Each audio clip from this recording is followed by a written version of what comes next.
de la mañana vamos a hablar de temas petroleros y nos acompaña el ingeniero Washington Gallegos, especialista en la materia. Ingeniero, muy buenos días, bienvenido, qué gusto saludarlo.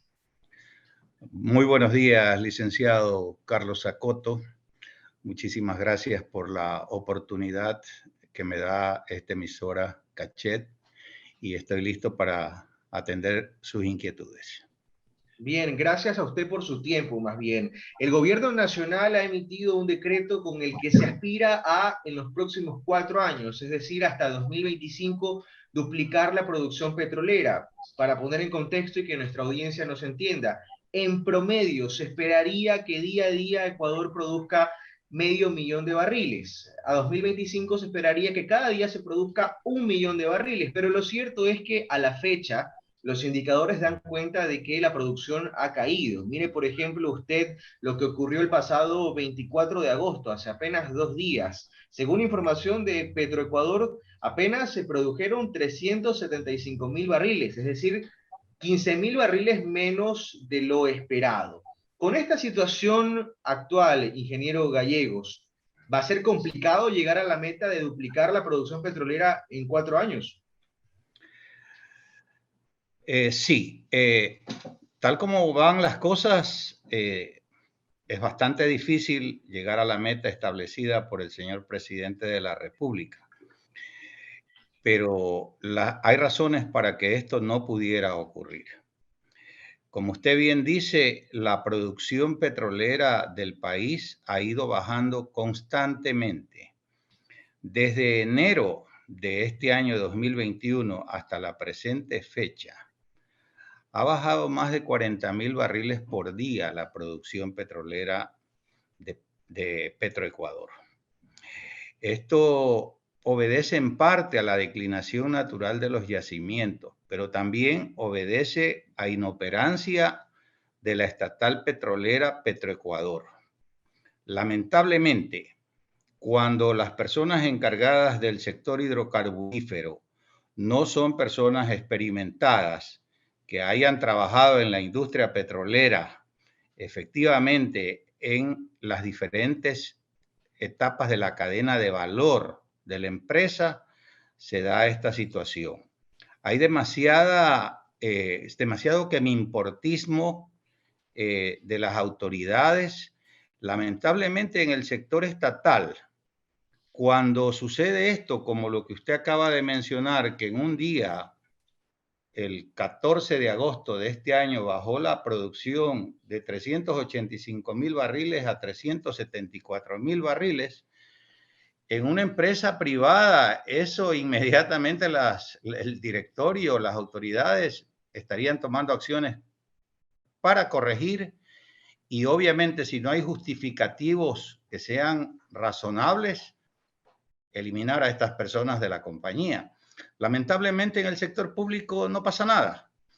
Este día, por ejemplo, que usted menciona, 14 de agosto, se perdieron $725.000 en un solo día por dejar de producir 11.169 barriles.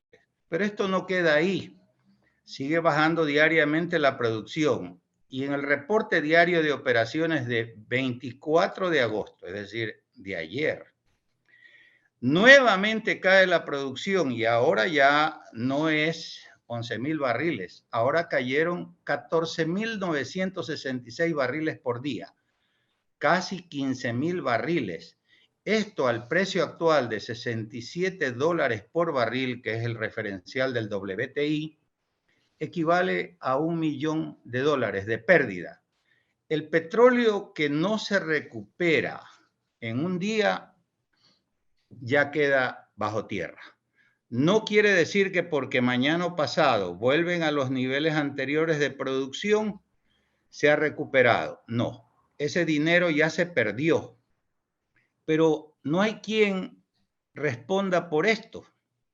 El Ahora, señor ministro. ingeniero Gallegos, el señor ministro, efectivamente, Juan Carlos Bermeo, ministro de Energía, estuvo por acá en Guayaquil en los últimos días, acudió a una convocatoria del Colegio de Químicos y aseguró ahí en un conversatorio extenso en el que yo estuve, que él se ha reunido con las compañías que tienen los contratos de prestación de servicio y que estas compañías se han comprometido, ha dicho, con el gobierno nacional a producir más de 40.000 barriles diarios hasta finales de 2021, que esa ha sido la principal o la meta inicial que ha puesto el gobierno nacional para ir midiendo la posibilidad de duplicar hasta 2025. Eso quiere decir un 8% más de la producción esperada actualmente, que se han comprometido a producir más, ha dicho. Pero en el camino existe un problema. Para producir más se necesita más inversión. Esa producción no es gratuita y no aparece del aire. Evidentemente, eso va a ser un inconveniente. Mire, yo no sé de dónde el señor ministro saca esa información. Me hubiera gustado estar en esa reunión. Lo que yo sé de fuentes directas y de personas que estuvieron presentes en esa reunión que él tuvo con las petroleras privadas es que ninguna se ha comprometido a poner X número de barriles adicionales. Todas las empresas privadas que tienen cualquier tipo de contrato con el Estado, cuando les fueron aprobados sus contratos, fueron también aprobados sus planes de desarrollo y sus planes de inversión. En este momento, el ministro no les puede exigir que inviertan más para producir más y tapar la inoperancia de Petroecuador. El ministro algo les va a tener que ofrecer a las privadas a cambio de esa inversión adicional. Y lo que yo ya he escuchado es que el ministro les quiere extender los contratos. Algunas de las empresas privadas que operan en el país tienen sus contratos cercanos a ser vencidos. Algunas en 2 años, como Repsol, otras en 5 años, como Andes Petroleum, y así. Algunas están ya cerca de vencer sus contratos. Ninguna de ellas va a invertir adicionalmente cuando saben que después tienen que revertir sus instalaciones y la producción al Estado. Me gustaría ver, ya que lo afirma el ministro, que nos enseñe cuál es ese plan que tienen las empresas para incrementar 40.000 barriles por día hasta fin de año. Ahora, mientras ha dicho eso el ministro de Energía, también ha recalcado que como parte de este decreto se trabaja en la elaboración de contratos de participación que permitan que las compañías privadas puedan operar los campos y puedan encargarse de la inversión, que dicho sea de paso, ascendería aproximadamente 15.000 millones de dólares para duplicar la producción petrolera, es la cifra que ha dado el ministro de Energía.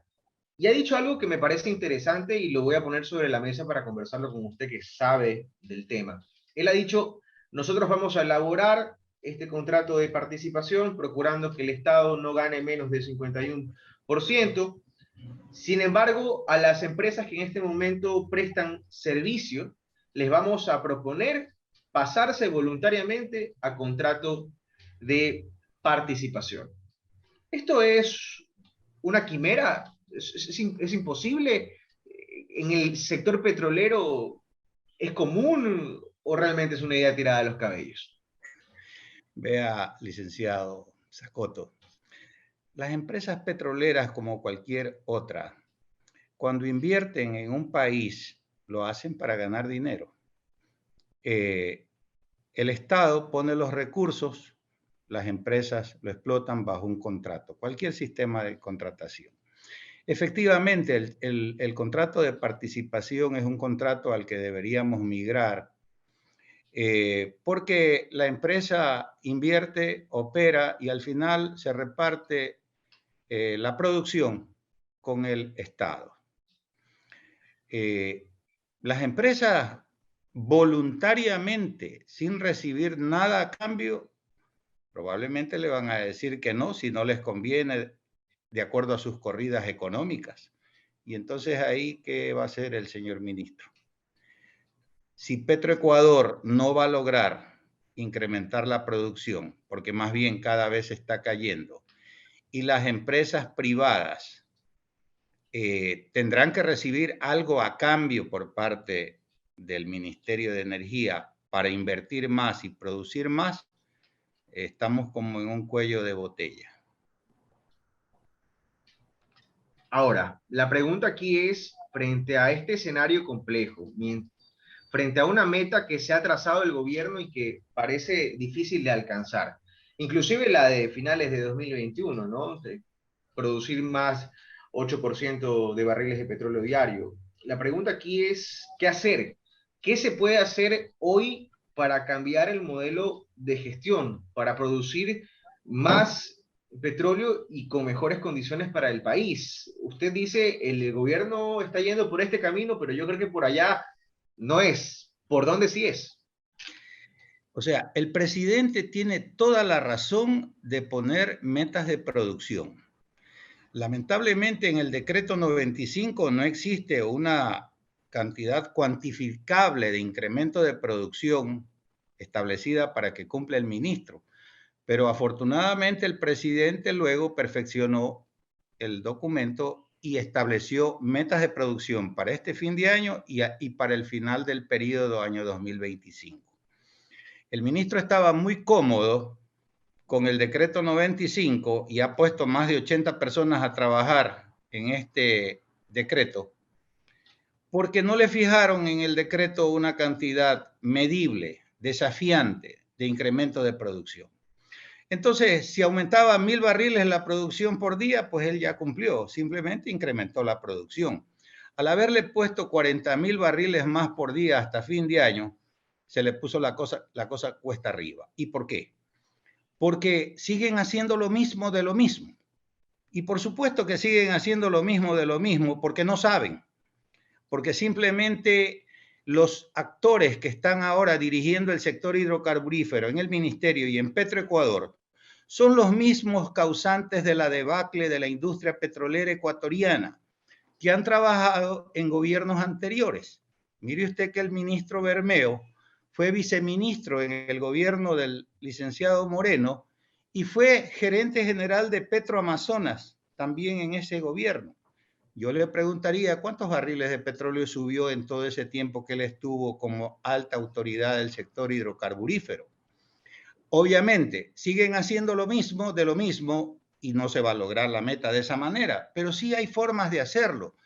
Ya este gobierno va casi por, yo diría, 3 meses, sí, 3 meses, ¿verdad? Y las autoridades de hidrocarburos no han hecho nada para incrementar la producción. Tienen cómo hacerlo, pero no saben seguramente o no les importa. Por ejemplo, hay como 1.600 pozos en Petroecuador cerrados. Resulta que están cerrados por algún problema mecánico, muchas veces simple. Hay que hacerles un cambio de tubería, hay que hacerles un cambio de bomba, hay que hacer una estimulación con ácido, hay que hacer fracturamiento hidráulico, hay varias cosas que se pueden hacer. Si usted de esos 1.600 pozos interviene 500 pozos nada más y cada pozo le da 100 barriles, usted tiene 50.000 barriles por día adicionales. En el país existen actualmente más de 20 equipos de workover o de reacondicionamiento de pozos parados en el oriente, en la base de operaciones de las empresas de servicio. Ya debieron hace rato haber contratado a estas compañías para con estos equipos proceder a intervenir estos pozos. Muchos de ellos se abandonaron porque su límite económico cuando se abandonaron, probablemente con 200 barriles por día, no era rentable ponerlos a producir, pero ahora sí, pues, ahora sí es rentable. Ahí tiene usted una muestra de la inoperancia de Petroecuador. En el país no se ha hecho exploración petrolera desde hace 20 o 25 años. No se han aumentado las reservas, excepto en ITT. Este campo fue descubierto hace muchos años. Y mire usted que ITT estaba previsto que produjera en este momento 290.000 barriles por día. ¿Sabe cuánto está produciendo de acuerdo al reporte de ayer? 40.406 barriles por día. Eso es lo que está produciendo ayer el ITT. Si siguen haciendo, como digo, lo mismo, de lo mismo, la cosa se pone cuesta arriba. Hay muchos pozos que están igualmente abandonados porque se quedó herramienta dentro del pozo. Se puede entrar a esos pozos a hacer lo que se llama re-entries, hacer un sidetrack o una ventana, aprovechar la parte que es ocupable del pozo y de ahí hacer un pozo desviado y llegar a la formación productora en corto tiempo. Los trabajos de reacondicionamiento de pozos se hacen en pocos días. Un trabajo de cambio de bomba, cambio de tubería, no más de una semana. Es decir, sí se podría incrementar la producción hasta fin de año, pero o no saben qué hacer o no les importa, lamentablemente. Como le dije anteriormente, si eso fuera en una empresa privada y el gerente pues hubiera tomado acciones drásticas en ese sentido, pero cuando trabajan en el Estado nadie los mide. Mire, usted tienen un proceso de evaluación de desempeño en Petroecuador donde el 95% son excelentes empleados. El resto son buenos y muy buenos y casi no hay malos. No se cumple la campana de Gauss, en donde debería haber un 5, un 10% de excelentes, un 5 o 10% de malos, y el resto estándar, buenos y muy buenos. No, todos son excelentes. Efectivamente, en Petroecuador sí hay profesionales valiosos y honestos, pero también hay muchos de los otros. Ingeniero, ¿cree usted entonces que es importante que dentro de Petroecuador haya un recambio en las filas? En este momento, por ejemplo, el gobierno nacional, a propósito del decreto en cuestión, está buscando una compañía auditora, calificadora, que permita seleccionar los mejores perfiles para ocupar las gerencias de Petroecuador. Los sueldos son, si mal no recuerdo, entre 3.000 y 2.000 dólares. 3.000 para la gerencia general, 2.000 para el resto, o 4.000, 3.000.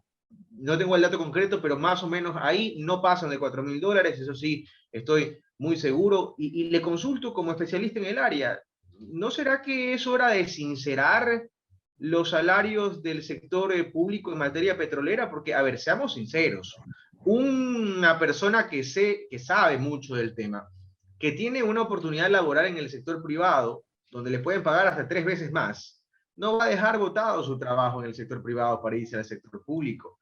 Y pareciera que al final de cuentas tampoco es que hay muchas opciones para seleccionar gerentes de Petroecuador. Mire, el salario del gerente general de Petroecuador está en el orden de unos 4.500 dólares ahora. Anteriormente, el de Petroamazonas ganaba como 8.500 dólares. Con la fusión, los salarios se unificaron al salario de Petroecuador. El gerente de una empresa petrolera, pequeña, no grande, aquí en Ecuador, está en el orden de unos 20.000 dólares por mes, más beneficios adicionales que recibe de la empresa. Difícilmente un profesional de alto nivel se va a salir de una empresa privada a ganar la cuarta o quinta parte de lo que ganaría en el sector público. Hay gente que probablemente sí aceptaría ese sueldo, gente que probablemente está jubilada, gente que tiene ya su vida hecha y que quiere colaborar con el país, que sí los hay. Y sí tenemos profesionales capaces en el país. Lo que pasa es que si se maneja la industria petrolera con advenedizos que no tienen experiencia, que no han trabajado nunca en el campo, que no conocen la industria petrolera, que no saben ni el color del petróleo, obvio, ahí están los resultados. La producción bajando constantemente, mientras el presidente, por otro lado, pone metas de subir la producción. Estamos viendo ejemplos clarísimos. En un día bajan 15.000 barriles por día. No puede ser. Entonces, como yo le decía, si hay formas de incrementar la producción, hay que hacer una reevaluación de la sísmica 3D, hay que reevaluar la cuenca amazónica desde el punto de vista de exploración, hay que implementar gestión de cambio, reingeniería de procesos, nuevos modelos de gestión. Hay que mejorar el factor de recobro. El factor de recobro nuestro es bajísimo. En el mejor de los casos llega, creo, al 12, 14%. En otros países llega al 40%. El factor de recobro le indica que si de 100 barriles que existen en el subsuelo, lo que tiene un factor de recobro de 12%, recupera 12 barriles nada más, el resto se queda en el subsuelo. El petróleo hay que sacarlo ahora, no después de 20 o 30 años, porque después de 20 o 30 años con las energías alternativas probablemente ya no valga o valga muy poco. Entonces, a más de eso, como le dije, abrir pozos cerrados, perforar pozos de relleno en los campos que ya conocemos, desarrollar campañas de perforación y de reacondicionamiento de pozos, perforar pozos horizontales que producen mucho más que los verticales, aunque demoran un poco más de perforar y cuestan quizás el doble o un poco más, al final el rendimiento es mucho mayor. Hay que hacer estimulación de pozos, hay que fracturar las formaciones productivas, hay que limpiar con ácido, hay que aplicar recuperación secundaria, inyección de agua. Se ha hecho algo, pero falta y no se ha aplicado métodos de recuperación mejorada de petróleo. Eso es nueva tecnología. Necesitamos inversión, eso es dinero, no lo tenemos. Tenemos recursos, no tenemos la tecnología, pero las importantes empresas petroleras del mundo sí lo tienen, pero tenemos que crear condiciones apropiadas para la inversión extranjera. No tenemos mucha buena fama de ser un país amigable con los inversores extranjeros. Estamos en el pasado acostumbrados a echar a las compañías del país y después pagar indemnizaciones millonarias, como en el caso de Occidental y de Perenco. El tema medioambiental es un tema crítico. Llegan empresas, se les asigna bloques en la ronda intracampos y les demoran las licencias ambientales en el Ministerio del Ambiente 1, 2 años y más. Eso es corrupción, porque eso puede llevar, no digo que esté pasando, pero puede llevar a que las empresas caigan en la coima para que les aprueben sus licencias ambientales. El país pierde de recibir inversión extranjera por estos motivos. El tema comunitario, hay que consultar con las comunidades, pero hay que tener equipos de trabajo apropiados para explicarles claramente cuál es el beneficio de producir hidrocarburos. Lamentablemente ellos sienten que a las comunidades no les llegan los beneficios de la industria petrolera a pesar de la ley amazónica. Pero la ley amazónica, ¿qué hace? Les da el dinero a los GATS de la región amazónica. Y usted ya puede imaginarse lo que pasa en los GATS. Se diluye el dinero y no les llega a las obras a los indígenas que viven en esas comunidades. Entonces, ¿qué se puede hacer? Apoyar emprendimientos de las comunidades. Yo digo, hacerlos socios del proyecto para que ellos reciban directamente el beneficio de la producción petrolera. No lo que hace Petroamazonas, que ha creado algo que se llama Amazonia Viva y emplea a 1000 personas para que limpien el derecho de vía de las carreteras.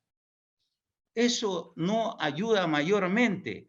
Hay que crearles infraestructura, hay que emprender, hay que ayudarles a emprender, como se dice, no darles pescado, sino aprender a pescar. Cuando Ingeniero, las comunidades brevemente, entiendan eso, van a apoyar. evidentemente habrá que ampliar lo que se conoce como la frontera petrolera, es decir, ir hacia otros sectores para hacer nuevos campos, perforar y extraer petróleo. ¿Esto implicaría en algún momento problemas legales? Le consulto por el tema de ir a consulta, consulta con las comunidades. Ahí también habría un tema que demoraría el objetivo pretendido, ¿no? Sí, eso ya es a más largo plazo, pero como digo, si tienen buenos equipos comunitarios para acercarse a las comunidades y comunicar adecuadamente, la cosa se podría manejar, pero de otra manera, como le dije, algunas ideas al respecto. Pero ahora mismo hay muchas cosas, como digo, que se pueden hacer ya. Tenemos campos que se puede incrementar la producción en corto tiempo, pero con los mismos actores y haciendo lo mismo, no vamos a obtener esos resultados. Mire usted algo terrible que está pasando en la Amazonía. En la Amazonía existen mecheros. A lo mejor usted ha escuchado al respecto. Los he ¿Sabe visto. cuánto gas se quema en el oriente diariamente en esos mecheros? 110 millones de pies cúbicos por día de gas rico, porque no es gas pobre. Gas pobre es el que tiene 100% casi de metano, pero este gas tiene butano y propano. Es decir, este gas debidamente tratado previamente, se puede obtener gasolina natural y se puede obtener gas licuado de petróleo para el consumo de las comunidades. Y con el gas seco o gas pobre se puede transformar en energía, se puede dotar de energía a todo el oriente ecuatoriano, se puede transformar en productos petroquímicos, pero nadie hace nada. Ahí se está quemando todos los días el gas. Ahora sé que un juez obligado les ha dado una sentencia y van a tener que cerrar esos mecheros. Pero mire desde cuándo no han hecho nada. Por ahí un ministro del gobierno anterior dijo que el campo Amistad ya no daba para más, que había que importar gas licuado de petróleo. Claro, para favorecer a las comercializadoras, pero el campo Amistad puede dar más gas natural y se debe sacar ese campo a una licitación internacional porque existen compañías interesadas en aumentar la producción del campo Amistad y ese gas transformarlo, como le decía, en energía o cualquier producto petroquímico. Hay mucho por hacer, pero hay quemiportismo o desconocimiento, lamentablemente. Evidentemente es un tema, sobre todo en este momento, de voluntad política. Queremos agradecerle al ingeniero Washington Gallegos, especialista en temas petroleros, por acompañarnos esta mañana aquí en Caché Noticias. Muy amable, ingeniero. Muchísimas gracias, licenciado Carlos Acoto y a Radio Caché. Estoy a su orden para cualquier otra oportunidad. Muy amable.